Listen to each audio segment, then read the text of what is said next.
আজকে দেখাবো আমাদের ব্রাহ্মণবাড়িয়া জেলা বিজয়নগর থানা কিসের জন্য বিখ্যাত। 1 নম্বর, রাস্তা বন্ধ কইরা তারা করতেছে আন্দোলন, আর তাদের জন্য বিশাল বড় রাস্তার মধ্যে জাম লাগিয়ে থাকে। শুধু তাদের জন্য না, গাড়ি দেশ যখন রাস্তা দিয়ে আসবেন তখন আপনারা এই দিক দিয়ে আসার কোনো ইচ্ছেই থাকবে না। কিসের জন্য বিখ্যাত?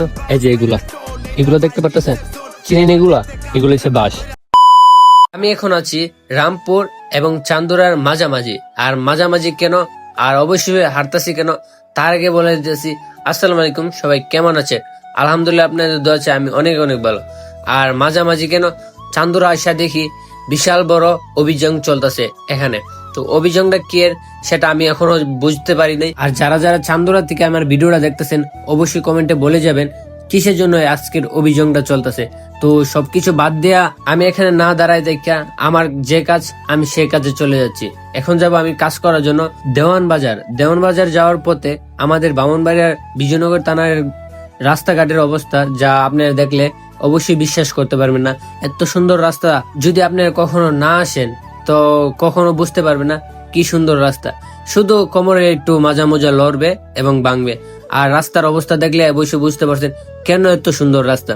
এখন আমি সবকিছু বাদ দিয়ে আমি যাবো এখন থানার সামনে যাই দেখি অনেক সুন্দর করে থানারা সাজায় রাখছে, কিন্তু থানা সাজায় রাখছে ঠিকঠাক, কিন্তু রাস্তাঘাটের অবস্থা এতটা ভালো না। আমরা এখন যাব কাজ করার জন্য। কাজ করা যাওয়ার পথে আমরা এখন এসে পড়লাম পাঁচগাঁওয়ের একটু আগে। এই জায়গাটার নামটা আমি সঠিক জানি না কেন, আমি এদিক দিয়ে সবসময় আসি কিন্তু এই জায়গার আমার নামটা মনে থাকে না। আর যারা এই জায়গাটা চেনেন অবশ্যই কমেন্টে বলে যাবেন। আর যারা যারা আমার ফেসবুক তে ভিডিওটা দেখতেছেন অবশ্যই আমার পেজটাকে ফলো করে দিবেন। আর যারা যারা টিকটক থেকে দেখতেছেন অবশ্যই কমেন্টে বলে যাবেন আপনার গ্রামটা কোথায়। সবাই অবশ্যই কমেন্টে বলে যাবেন। আর যদি আপনার গ্রামের কোনো ভিডিও চান তাহলে আমার কমেন্টে বেশি বেশি করে কমেন্ট করে যাবেন। আর আজকে যাব কার বাড়িতে কাজ করার জন্য। আমি এখন আছি দেওয়ান বাজারের অপোজিট সাইডে একটা মাদ্রাসার সাথে। দেন মাদ্রাসাটা হইতেছে আমি যতটুকু জানি একজন পীর সাহেব হুজুরের মাদ্রাসা। দেন মাদ্রাসার কাছে আসার পরে এখানে ফ্রিজের অনেক বিশাল বড় অবস্থা হয়ে রয়েছে। আমি ভাবতেছি কেমবে কাজগুলো করবো, মানে অনেক ময়লা জমা রয়েছে। আর এখন আমি আছি কাজ টুস করে এখন বাইরে হয়ে গেছি বাসার থেকে বাইরে হওয়ার পরে মানে রাস্তাঘাটের সৌন্দর্যটা অনেক ভালো লাগতেছে আমার কাছে।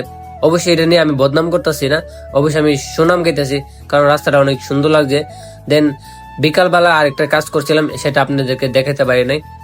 এখন আমরা চলে যাবো বাড়িতে যাওয়ার পথে চান্দুরা এসে দেখি সকালের জাম এখনো সারে নাই। তো আমরা কি করবো, জাম টুম তো কাইতে যাইতে হবে ব্রাহ্মণবাড়িয়া।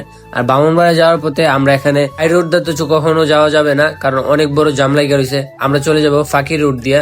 তো যারা যারা আমার ভিডিওটা দেখছেন অবশ্যই কমেন্টে বলে যাবেন আপনি কোন গ্রাম থেকে ভিডিওটা দেখতেছেন।